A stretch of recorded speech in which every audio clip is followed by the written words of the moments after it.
So I'm Megan Knapp, this is Kyle McKinnis, Peter Rogers, and Jake Sunshine, and we are Vitae Development. So we have a shared vision for what we wanted to do with this project. We wanted to revitalize the West Denver neighborhood and Sun Valley specifically without displacing the existing residents. And then we also wanted to strengthen the Sun Valley residents and increase their own capacity to rebuild their neighborhoods on their own. The reason that this all matters to us, and we also showed on our slide here the CityCraft core beliefs, but why this matters to us specifically and what our goals are is to keep the community that exists there together, to reduce the poverty in the area and create more economic opportunity, to teach important skills, important life skills like nutrition, budgeting, taxes, things like that people need to know how to do, and increase people's health and access to affordable food. So next we'll talk a little bit about Sun Valley. There is a Native American proverb up here that says, "Tell me and I'll forget, show me and I may not remember, involve me and I'll understand." We really felt that this quote drilled in our project, how we felt about Sun Valley and how we want to involve them in this project. The social health as it currently stands in Sun Valley is not as great as the rest of Denver. Households living below the median income for Denver is 100%. They are actually earning $50,000 less annually than the average income in the rest of the city. 98.6% of the residents are living in a food desert. 92.6% of children under 18 are living in poverty.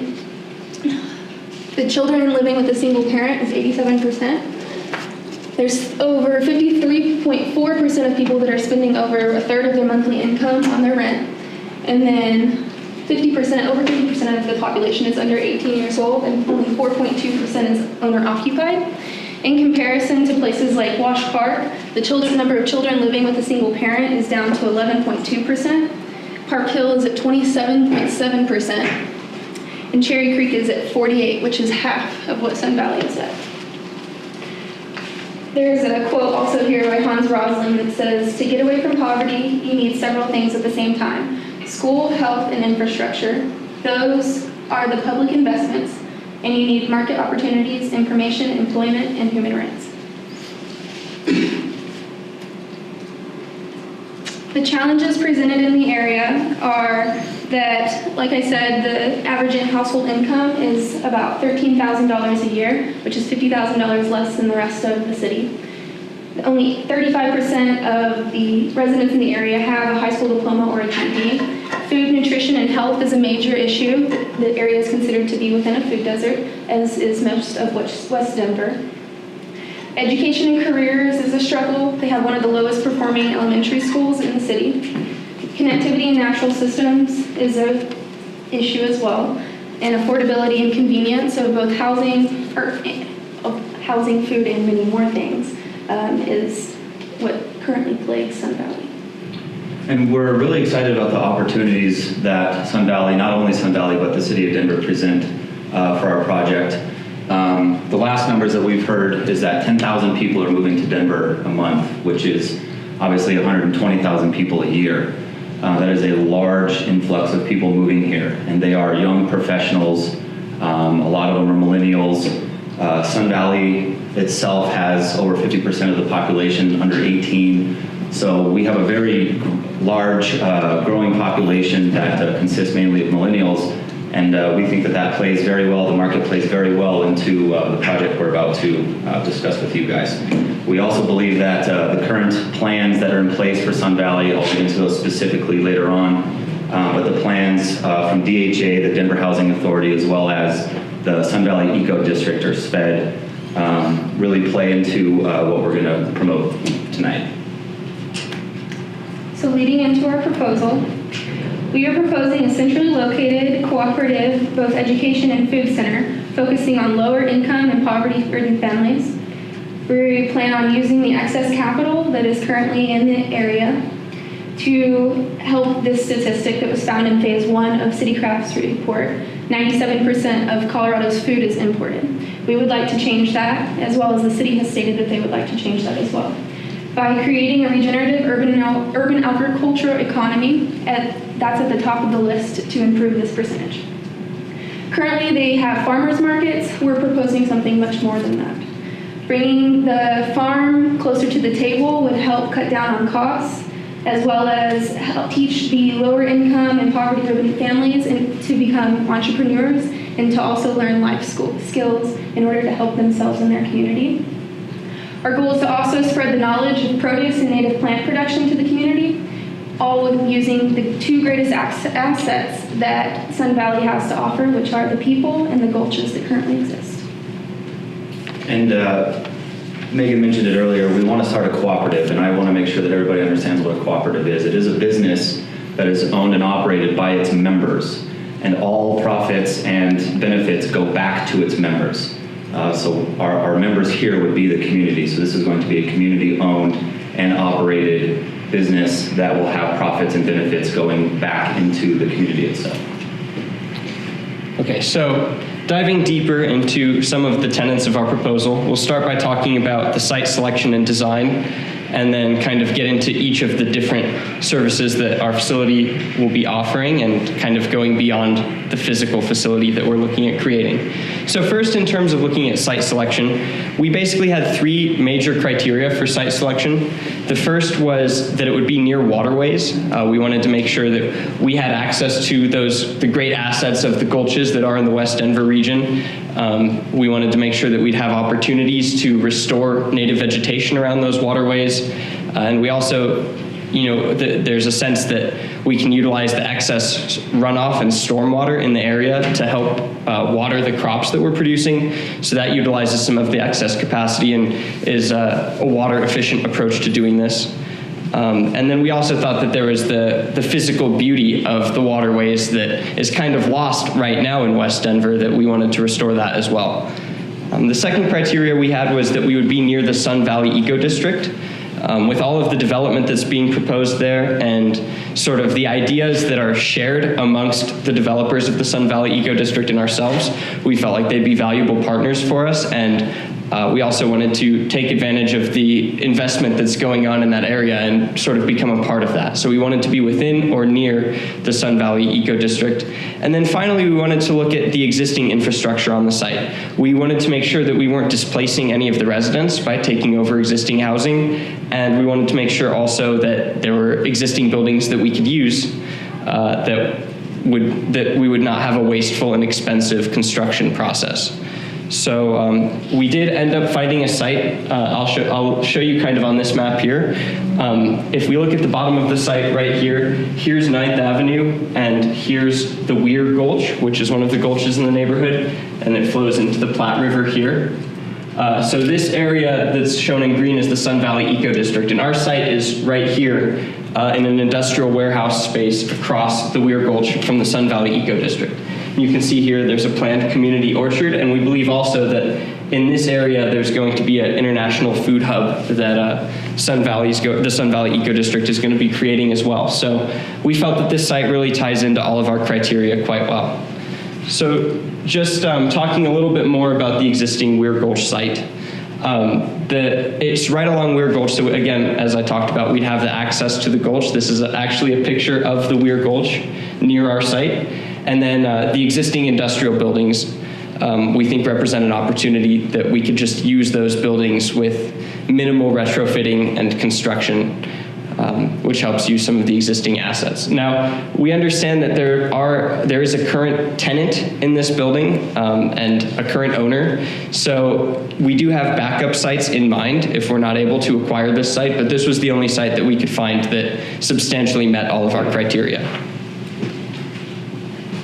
So talking a little bit about the design criteria, we want to make sure that our building is efficient and sustainable, that it's a low cost for the community to run it, because inevitably they'll be the ones that own it and operate it. So we want to make sure that it's environmentally friendly, that it's energy efficient, and that it's built, any of the construction that we do is using minimally wasteful and efficient construction practices. Then we do have a focus on both indoor and outdoor agriculture, so we would substantially need to increase the natural light in the building because it would be vastly more expensive to have to produce artificial light for agriculture indoors. So we have to do that, and then we also have to increase the natural light and make sure that the spaces are flowing together and are sort of an open concept to inspire people to work together and inspire collaboration, because we believe that the way a space is created has an impact on the way people act within that space and their ability to work together. And then finally, as you'll see in our remaining slides in this diving deeper section, there's a number of different uses that we intend for our facility, and so our design team will have the challenge of accommodating all of those different uses that we're going to have on our site. And then finally, the community involvement in our site construction and in the operation of this site. Obviously, we would have construction workers that we would attempt to hire locally, as well as people who are working in our facility, such as gardeners, teachers, things like that, that will be creating full-time career opportunities on a fairly small scale. We think 10 to 20 people approximately. And then we would also have some volunteers in terms of teachers, lawyers to help us acquire the land and make sure we're getting the permitting, and architects. We hope that we know architects that would be willing to volunteer to help us out with this. And then we really want to inspire youth leadership and create opportunities for the youth population in Sun Valley. They're the ones that are the majority of the population, and they're the ones that are the most affected, whose futures are the most affected by the current situation. So we want to give them the leadership opportunities and make sure that they play a role in making this something that's for them more so than something for us. And then finally, as Kyle talked about, we want an emphasis on community ownership. So we would come up with an employee stock program. Anybody that works on our project, whether in the construction, working and operating on the facility, or community members who are substantially involved, who get over a certain time commitment threshold, will receive stock, and eventually the community would become a full owner and operator of this project. So next we'll talk a little bit about the educational classrooms, meeting space, and then the agricultural research lab. So the sectors that these cross are off to the side. If you guys want to see those, each aspect of this touches different sectors that create a cross-sector solution. So our classrooms will also double as meeting space. We plan to have a number of classrooms that can host a number of operations that are performed in-house, which I'll talk about later. The research laboratory, however, would contain a few microscopes, other exploratory materials for the lab, and then an additional room that has a germination process of the seeds that we have within the greenhouses. So the agricultural research lab isn't going to be a large room. It's going to be a small aspect of this, but it's going to give the community the ability to research and see biology and the plants and the native plants, and do a little research on what may can help their own houses or the gulches or other parts of the community. We also have future plans to partner with the CSU, the Colorado State University campus, in their agricultural research, and the Community College of Denver, the University of Colorado at Denver, and Metropolitan State University, which make up Auraria. And we would also like to extend this out to the Denver Public Schools in order to use this as an off-site research facility for either the elementary schools or maybe some of the middle schools and high schools. Some of the operations that we perform in-house in these classrooms would be, we have 4 specific categories that are on here, and then the 5th being the future endeavors. So the 4 specific categories are economic advancement, social enterprise, youth and family development, and we also want to host think tanks for nonprofit organizations in the community. The economic advancement courses would detail adult education such as GED and English as a second language courses, career development courses that are contingent on surveys that we will take from inside the community on things that they want to be advanced in. This will be ran by volunteers that we hope to partner with the Community College of Denver and Metropolitan State University in order to help us run and provide free childcare during these events. We would also host free citizenship assistance, free legal advice nights, tax prep, and financial counseling, as Jake mentioned earlier. Some of the social enterprise aspects of this would be to provide courses and seminars and free feedback sessions for the small businesses that eventually form out of this, the counseling and preparation that it takes to put into those, and also connect them with low-cost or free bookkeeping services and staffing services, provide entrepreneurial training, preparation, and planning programs, as well as customized training programs. And one of the neat ideas that we had was to provide interpreter courses. So if we provide English as a second language courses, then we can in turn teach those graduates to become interpreters in this community. Some of the youth and family development aspects would be to partner with the Fairview Elementary School that's in the neighborhood to be the centerpiece of this community. During the City Craft course, it was drilled home that the schools needed to serve as the center of the communities in order to make a community prosper and survive in this method. Until we do work with the DPS program, we would create in-house before and after school care programs that teach life skills, gardening, and many other things. So now to the nonprofit think tank nights. There's a lot of nonprofits in this area that have similar ideas and not so similar ideas, and we wanted to make sure that all of the nonprofits that want to help West Denver and are represented in this area are able to have a place where they can meet 1 to 2 times a month in order to bounce ideas off of each other, collaborate, learn more about each other, express certain concerns that they have in the community, and hopefully combine together to make larger and more efficient nonprofit organizations.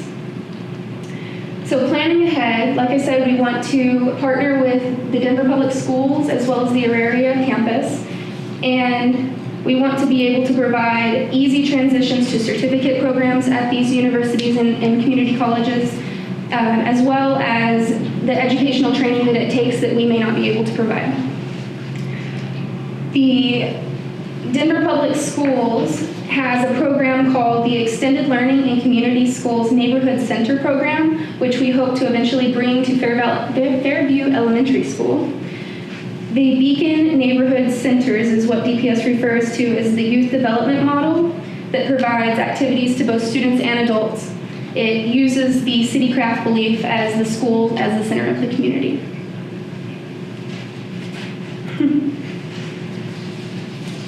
All right, moving on to the locally sourced market. This will be our most profitable aspect.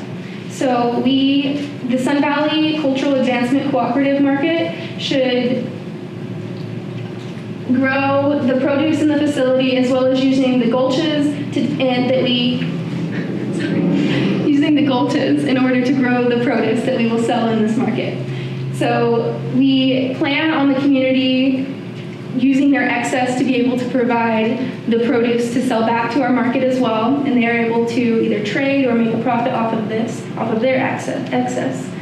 We hope that they will use our business for all of their food and produce needs as they move on to their own restaurants as they graduate from our program.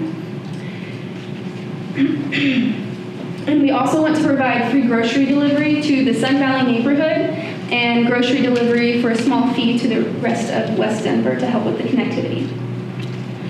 Native plant sales will also be in the market. This will help promote the knowledge of the native plants that are used to both purify and help the environment in Denver specifically.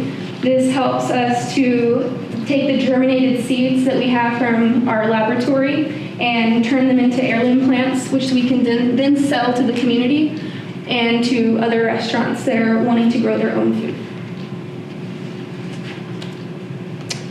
So now I'll talk about our natural systems repair. We plan on adopting or partnering with the city and county of Denver to allow us to do some ecological restoration along the gulches. The primary way we're going to do this is with the outdoor gardens that Megan just mentioned. These gardens will have native plants, different sorts of vegetables, berries, and the way that we plan on implementing this is through volunteering. Volunteering is going to be the main component to really start this implementation process. Us partnering with the Auraria campus, getting educated educated volunteers that can really lead small groups and use their tools that they have, their knowledge and their experiences to help the local community gain the tools and knowledge of native plants helping with the filtration of water into the gulches, the importance of native plants, the importance of restoring these ecological assets, in hopes that the locals will be able to begin to lead their own little project groups, be able to expand this ecological restoration. We understand that Denver's climate does not allow for these outdoor gardens to be a year-round sort of deal. They would be affected by the snow. So like Megan said about us growing the majority of our food, we will have an indoor vertical hydroponic and vertical aquaponic system that will be able to supply food for the entire year. We will be teaching the locals how to be able to maintain these systems and utilize the education that they've learned and potentially obtain jobs in urban agriculture down the line.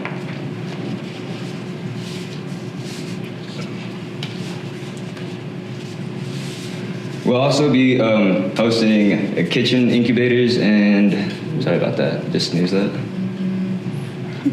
We'll have a kitchen and restaurant incubator. We will have 2 commercial kitchens on our property, a commissary kitchen for local entrepreneurs, food truckers, bakers,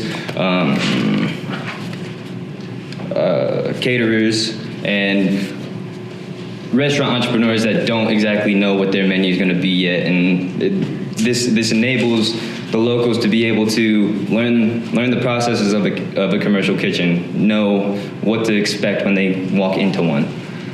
We will also have an education kitchen for culinary lessons and job training. This enables the locals to truly understand how to make healthy foods, how to work in a kitchen, and this is another way that we are trying to spur this job training and potential job growth in the area. We will also be boasting one restaurant incubator.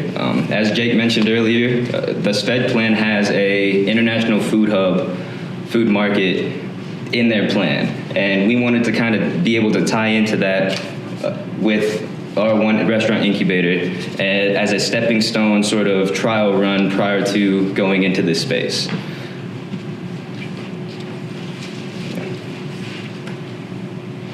So, and then the last thing that we wanted to think about in terms of the actual features of our plan and our facility is the fact that this serves Sun Valley almost exclusively in the form that we've described thus far. Sun Valley is one of 10 West Denver neighborhoods that all have similar statistics to the ones that Megan read at the beginning. And so we wanted a way to make sure that we could impact the rest of those West Denver neighborhoods. So we decided to create a sort of connectivity system by which we could deliver our fresh food and interesting restaurants to different neighborhoods, different people within West Denver who might not have access to a car or a way to get to our Sun Valley facility. So we came up with the idea of having these pop-up farmers markets and restaurants, almost in a sort of street fair setting. Because in our discussions with the local residents of Sun Valley, we discovered that one of their primary desires was that they really enjoy the types of public events that occasionally have been happening in their neighborhoods, that those provide social opportunities for people to network and meet each other, but also just an opportunity to have fun. And in the case of our food markets, also give people access to fresh food at an affordable price. So we felt that this would be something that requires minimal upfront capital investment, some tents, some tables, maybe a truck to move everything in. And other than that, the people who live in the community would be supplying the food to their own community. The profits from that, instead of going to some corporation like Kroger or Safeway, would instead go into the pockets of these growers in their own community. And so what we're creating is a self-sustaining food economy within the entire West Denver neighborhood. And that's the ultimate goal of this. That's why we want to have the food delivery service and these pop-up farmers markets. We think that would be a great opportunity for the residents of West Denver. Okay, so now we've spoken to you about how we're going to dive deeper into our specific project. I'm going to talk to you guys about where we fit in into the overall group. Talk to you more about the platform instead of the peers here. We are really excited. Again, we talked about a little bit, touched on the development that's currently going on, the plans that's going on. DHA right now, they will be managing the $30 million donation from HUD. And there, I wanted to read from there, from 9 News website, that the DHA plan is to build 750 units of city-owned affordable mixed-income housing, an education hub, new parks, new commercial space for small businesses, and an international healthy food market to meet the tastes of the neighborhood's ethnically diverse population. That is in the city plans. We fit perfectly into that. We provide and touch on everything that they are looking to provide the neighborhood of Sun Valley. That's why we think that this development and project will fit in perfectly with the existing plans and the public funding that will be given to the area. The other development company that was mentioned earlier was the Sun Valley Eco District, and they are going to work in partnership with the DHA to help regenerate a sustainable development for that neighborhood. And I wanted to read from their website what they will bring to the table. Says, established partnerships include key local stakeholders such as Metropolitan Football Stadium District, the Broncos, the city, DHA, and Excel. So there's a lot of big name players that's involved in this I believe it's 0.62 acre area of the city. Everybody is very concerned about this neighborhood, and we believe that with all of these resources allocated to this neighborhood, we can really make a lot of impactful changes for the people in the community of Sun Valley. There are two staples in this neighborhood that we think make Sun Valley very attractive. One being the Denver Broncos. We are noticing a trend here, mainly in baseball, but we believe we can make the transition into professional football as well, where baseball stadiums are starting to grow their own produce. They are growing them on site. We don't necessarily have to do that since we are providing a facility to do such thing. But the produce is being grown locally and served locally, consumed locally. Everything is thought of as being a local enterprise here. Boston Red Sox currently do that. The Colorado Rockies just partnered with CSU and Aramark, which is their commercial vendor, concessions vendor. And we believe that we can provide the Denver Broncos with the produce that they need to sell at their stadium, not just them, but the Outlaws and any other function that might be happening. They can come to us and get the produce that they need to sell. The other anchor that we're excited to partner with is the Auraria campus. There are many schools there, the 3 or 4 schools that we mentioned, that have their own kitchens and their own food supply that they need to get produce that is also outsourced. We can fill that gap and provide everything that they need, so everything is maintained locally. Some of the business models that we notice that are in the neighborhood, Earthlinks is in Sun Valley, and Earthlinks is a nonprofit organization that caters primarily to homeless and the low income, and it's a place for them to go and learn a little bit of life skills. They make sustainable crafts. It's a pretty low budgeted operation, and we think that we can provide a little bit more, certainly more produce than they can, be a little bit more mass production than what they do. We also are going to focus on the gulches as well and focus on connectivity. Revision is in the neighborhood, and Revision is a company that uses the excess of the community's backyards to grow their produce, and then they provide a central location for the produce to be sold. They are also nonprofit. We are different from both Revision and Earthlinks in that we are thinking of being a for-profit company, not a nonprofit company. Revision also doesn't do anything with the connectivity and restoration of the gulches where we would. The other company that's in West Denver is Mi Casa, and Mi Casa started off more for the empowerment of women and education and programs, and it has grown into primarily Latin families that they focus on, and the development and education of those particular families. They primarily focus on the education. They don't really do a whole lot with the produce. They don't do a whole lot with connectivity and the restoration of the gulches, where again we would fill that void. So we feel like with these reasons we are separating ourselves from the rest of the businesses that are currently in the neighborhood, as well as partnering with the Broncos and the Aurora campus. Now, possible financial models. We really want to push the importance of the triple bottom line and have the economic bottom line be the result and not the primary goal. Focusing on social capital and natural capital being the primary goals and the economic bottom line being the result. As I've mentioned, some of these businesses in the area are nonprofits, they're NGOs. We would be a for-profit entity. There are institutes currently doing things like this, providing private investments. Slow Money Institute, they are working with Revision currently. They are basically just a private investment firm locally that want to invest in social impact financing, which is the next bullet point here as well. Colorado Impact Fund and Financing. This is money with investors that are focused on sustainable and social impactful investments, where the economic bottom line is a result and not the main driver there. We also feel that we have a strong case to ask for marijuana tax money.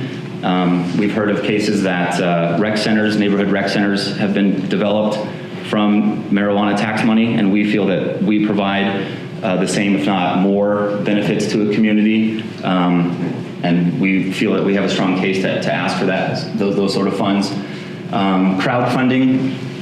Crowdfunding is a bunch of small investments made by a lot of people. We feel like our goal here is to help heal the neighborhood, and it's something that a lot of the community members can get behind and support.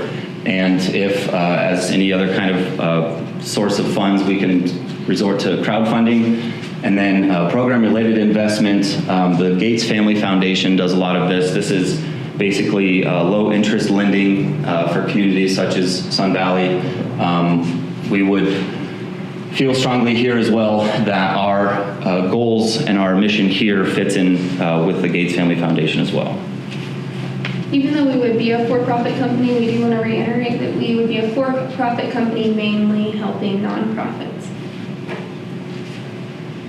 And while we were putting this presentation and idea together, it kind of dawned on us that the four of us don't live in this neighborhood. And it's tough for us to stand up here and tell you what this neighborhood needs. So we wanted to reach out to the members of this community, and we reached out to District 3, which is where Sun Valley is located, and unfortunately we didn't hear back from them, but we did hear from District 7, which is the neighborhood just south of Sun Valley is Valverde, and Athmar Park, sorry. And the gentleman here, his name is Jalone Clark. He's the councilman for District 7. And I spoke with him and the lady on the left, her name is Anita Banuelos. And we sat down for about 30 minutes and we were able to talk about what their community needs. And their primary need was connectivity. And they gave some specific examples that really didn't go with what we were talking about as a very specific area and a very specific stretch of road that they needed to have repaired and fixed. But then they did say that if the connectivity issue was a 10, the food desert issue would be an 8. So that proves that this lack of food in the food desert is of high importance to this local community here.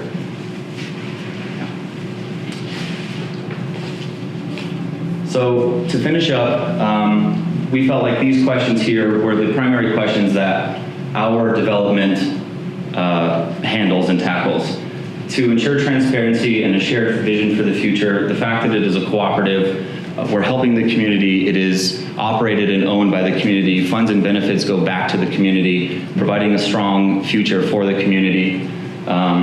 this will have transformation over time. It's not going to happen the first day, the first week, the first year. This is going to be a process. The development is a process, but we think that by providing this solution, the community can be part of the city plans rather than being subject to the city plans. We're growing local capacity in that, again, everything is done on a local level. The food is being grown locally, it's being sold locally. The sports complex is local, the schools are local, the education remains local. Everything is focused on staying local and not having as very few things outsourced as possible. This will result in creating local wealth. The members of this cooperative will be able to save money for things that they've never been able to save before.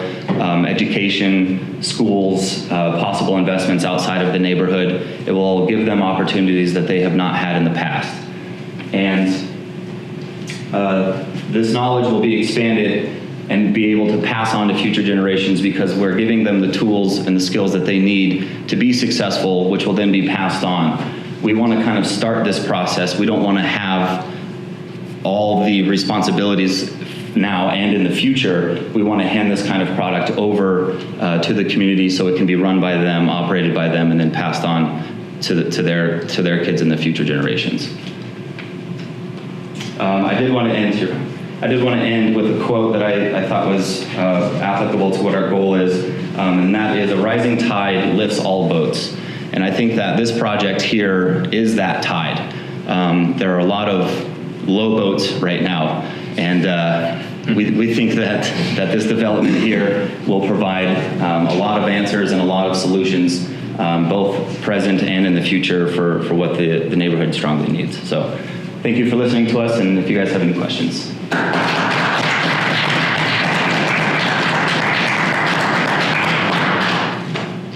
So you guys are able to join in asking questions as well as Bilal's our guest, so.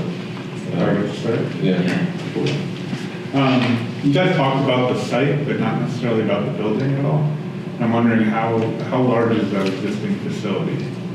And have you looked at the capacity of that actual building to house a lot of these?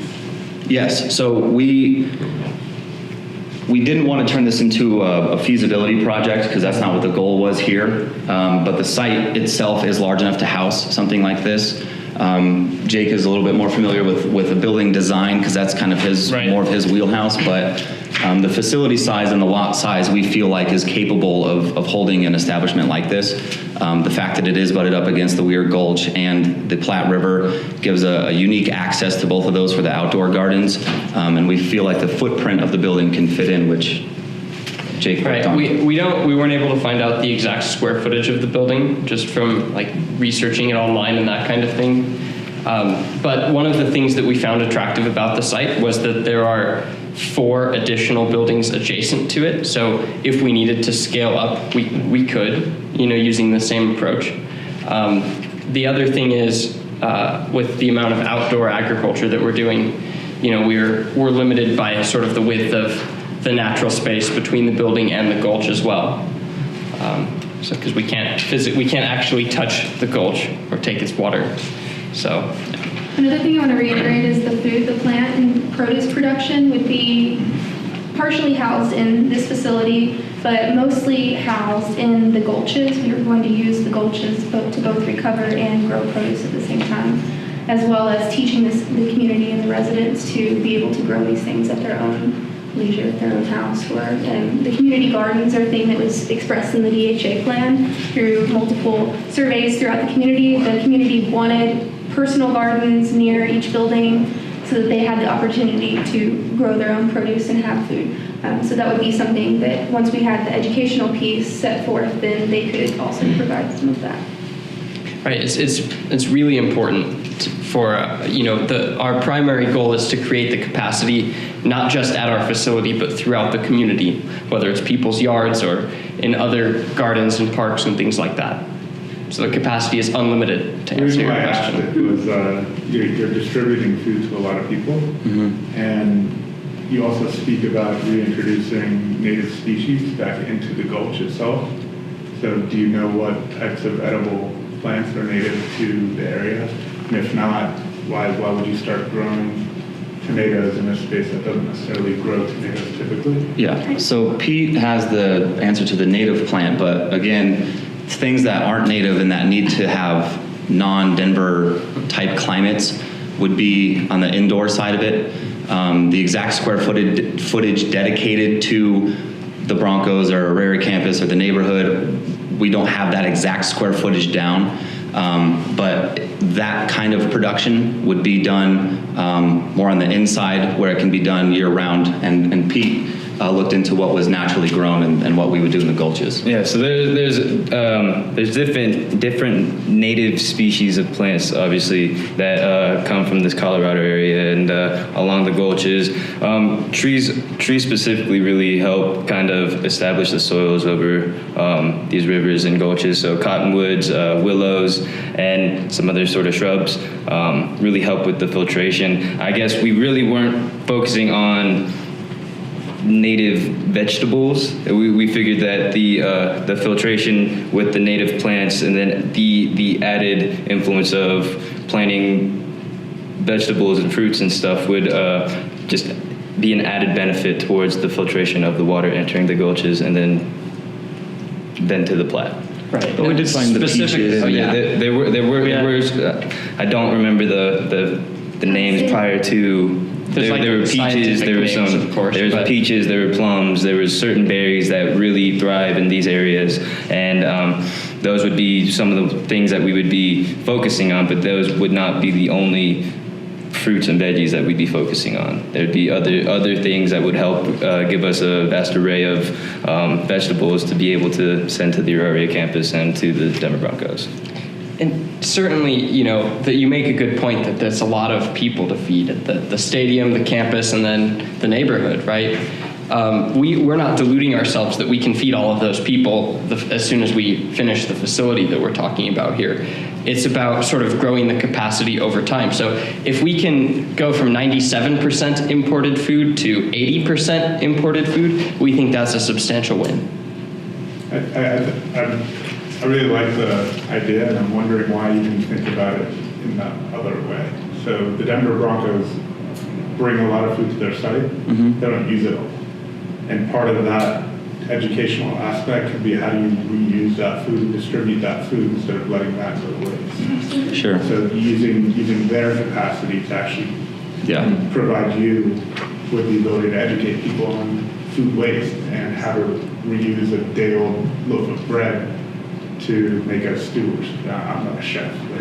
But, Right. it seems like they have enough going on over there and enough vendors that to slide in with a small amount of vegetables would not necessarily benefit them as much as getting rid of their waste or whatever you want to call it and benefiting everybody around. Sure. the stadium with that. Yeah, and that's an avenue that the partnership would explore. I'm sure Auraria campus would likely have something similar to that.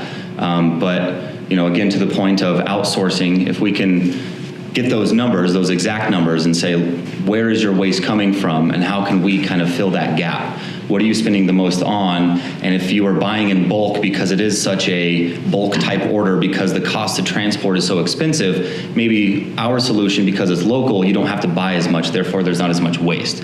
So there would definitely be a relationship built there to where we can kind of eliminate their excess, capitalize on our idea, and see how we can have as much elimination as possible. Also build the quality of food in the process. There's so much that goes into things like allergies. People don't know that if you eat local, that you don't have as many allergies because it's local pollen, local plants.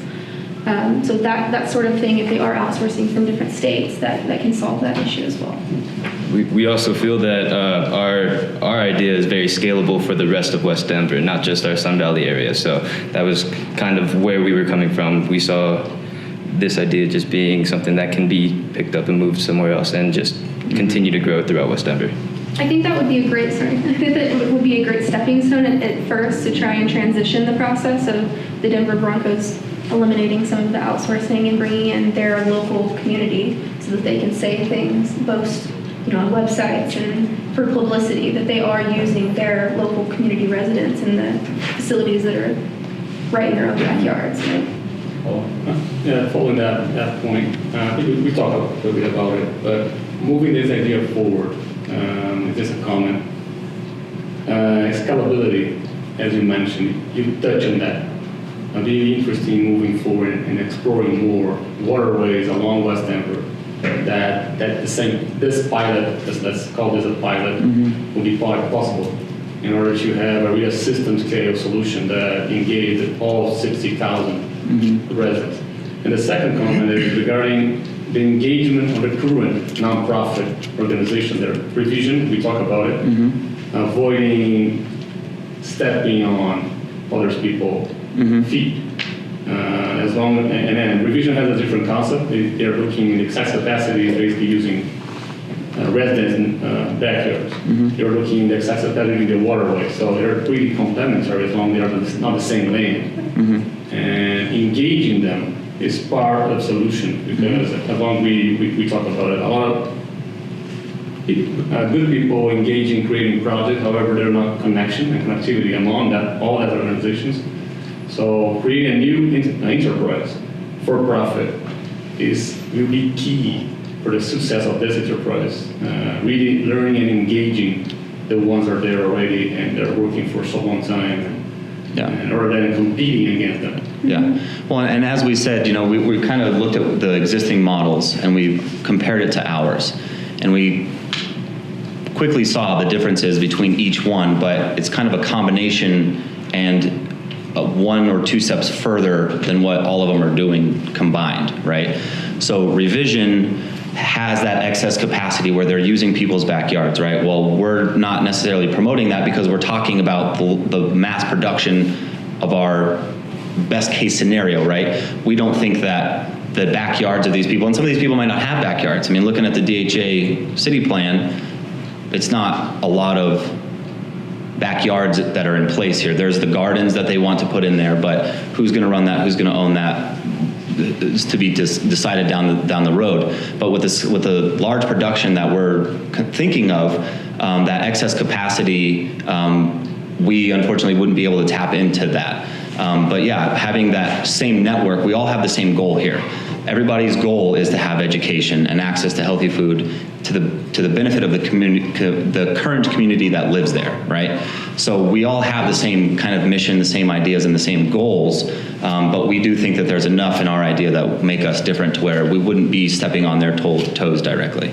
I also, just very quickly, I want to reiterate that we did want to host those think tanks as nonprofit nights, so we do want to be involved with the current people, the current organizations that are in the community. We're not looking to step on toes. We do want to merge and thrive and survive for the better of Sun Valley and West Denver.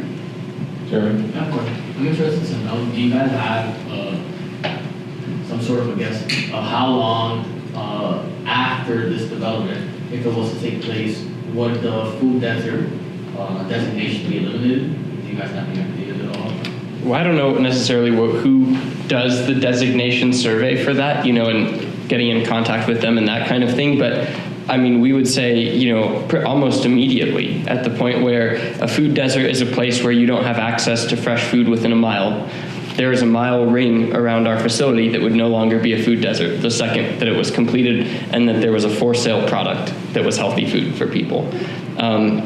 Very quickly thereafter, maybe it would take a growing season to get enough to do the farmers markets and the pop-up restaurants and things like that.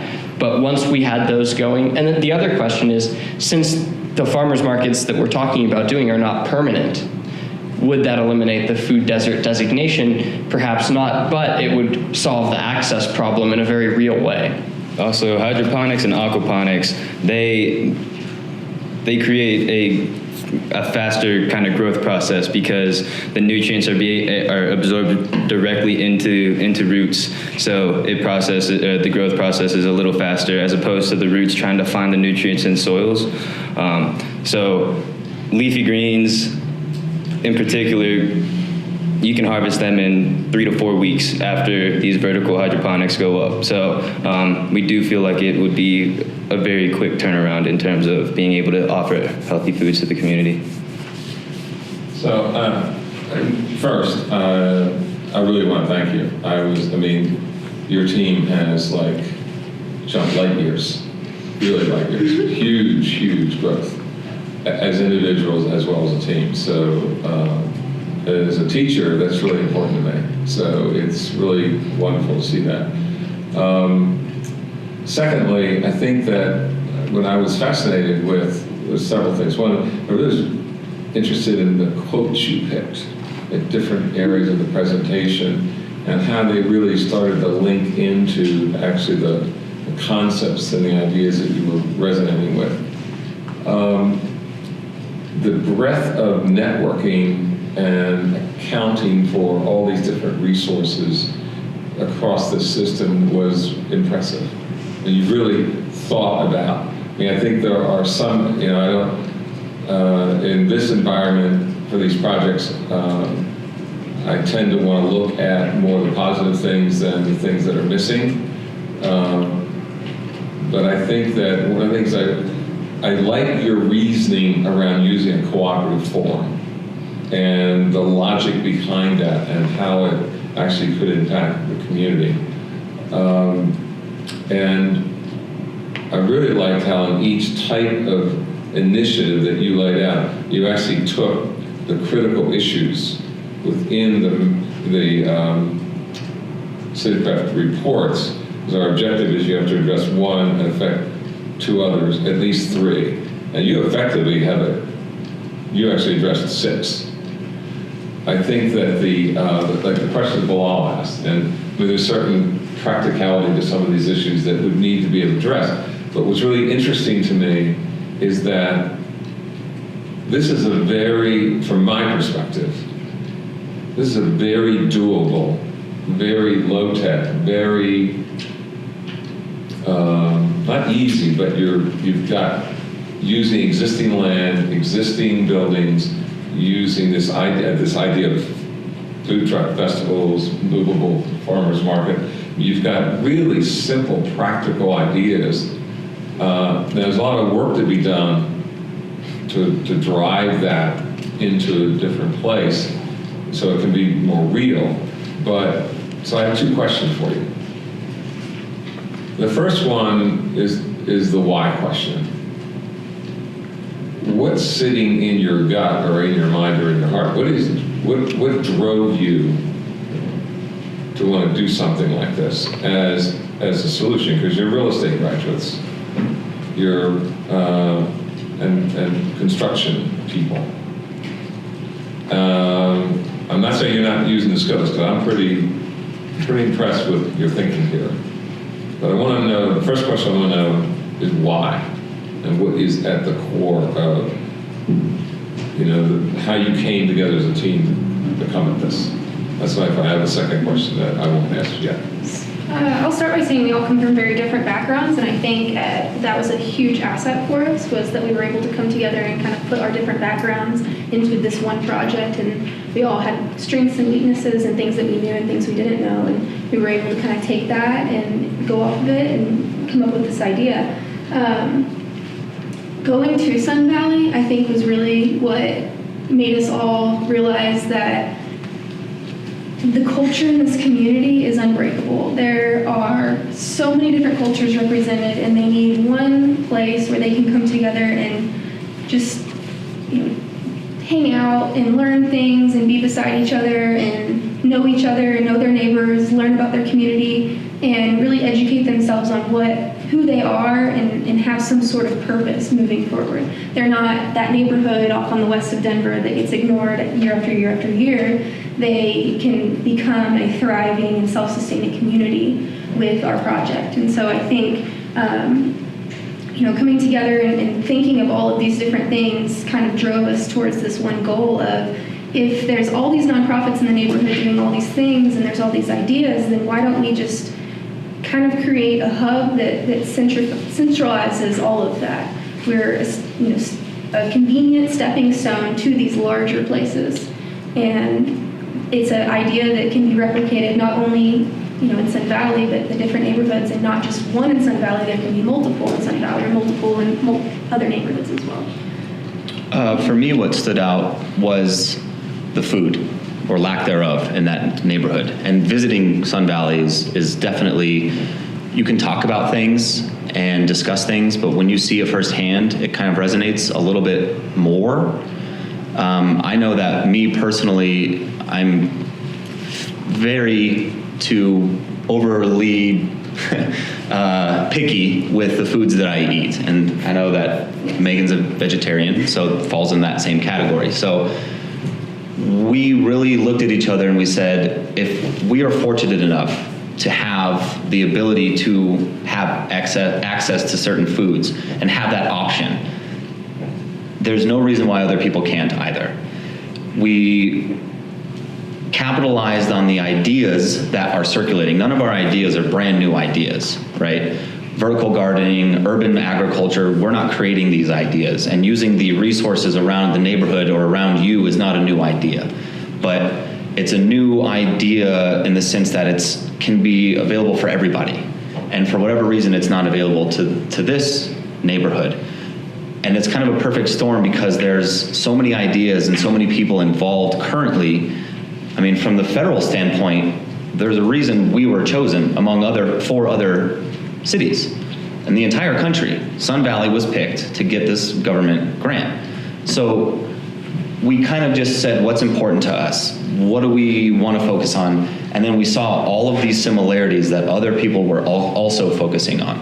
And it kind of inspired us to say, let's not do a conceptual thing. Let's do something real that has the real chance to be a real solution and not just have it die when we walk out of that door. Let's give a presentation where somebody says, just as you did, this can really be done. Mm-hmm. And there's opportunities here, and there's networking here, and there's funds here, that this really can be done. And so that's what I would say all of us came together around.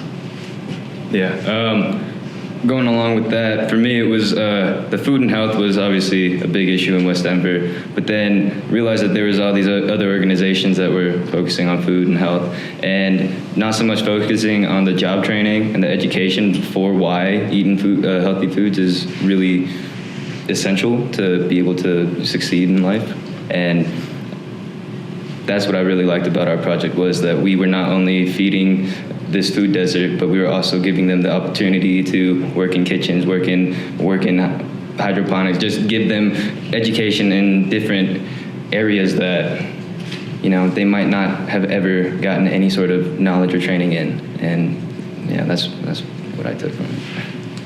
I think one of the things, you discussed the simplicity of our solutions. We liked that this was a solvable problem, that this was something that we could actually, as Kyle said, something we could actually do without having to do massive infrastructure projects and spend hundreds of millions of dollars and things like that. This doesn't require any of that. And so we liked the simplicity of it. We also were challenged to some extent, not only by the other team, who challenged us very strongly on the first day, but we were also challenged by the idea that nobody had figured out how to connect all 6 sectors. We felt that by coming up with something that was relatively simple, we could access more things with our simple solution. And so we really wanted to get across all 6 sectors. And then you mentioned, why would real estate students care about food? But I think that as all of us have to some extent a development mindset, and I think development goes beyond just buildings and the built environment. I think it's about leadership within the community, and so a developer, to my mind, has to do things like not just make money on developing projects, but also solve some of the other problems in the community and things like that. So we felt the need to do that kind of leadership. And then finally, again, the simplicity of it is important given not just the financial climate, but also the political climate, the fact that everybody is in a different silo right now, that there's opposition to almost everything. We don't think we're going to find any opposition to our project. We think we would be hard-pressed, maybe from Kroger or something like that, Walmart, but and that is, that's obviously powerful opposition to have, but we felt that this would be pretty much universally accepted among the people that actually matter to us, which is the community members, the community leaders, the city of Denver as a whole. I have one more thing to add. I think that throughout this 10-week course, we all got very frustrated with the concepts. It was all conceptual. Everything was conceptual. We wanted something real. And so we kind of took that into consideration when we did this project is this is something real. This is something doable. This is something that can be moved across West Denver. And we used all the conceptual things to create it, but we were just tired of the concepts. We wanted the real thing. That's why we have 50% of your grade is Absolutely. final project. And we came to a realization That's the reality. that's a method to your madness. Yeah. Like for 9.5 weeks, we were like, why can't it be more than concept? And then the last half of the week, we were like, it's because he wants us to do it. Exactly. And so that's another reason why we, Less restriction, more creativity. yeah. I told you in the beginning, you got to be comfortable in the beginning when you're right. It was very uncomfortable for a very long period of time. I've learned I am not a why person, I am a how person. And so it was very nice to put energy and time into how and not just live in the why world, because it was very uncomfortable.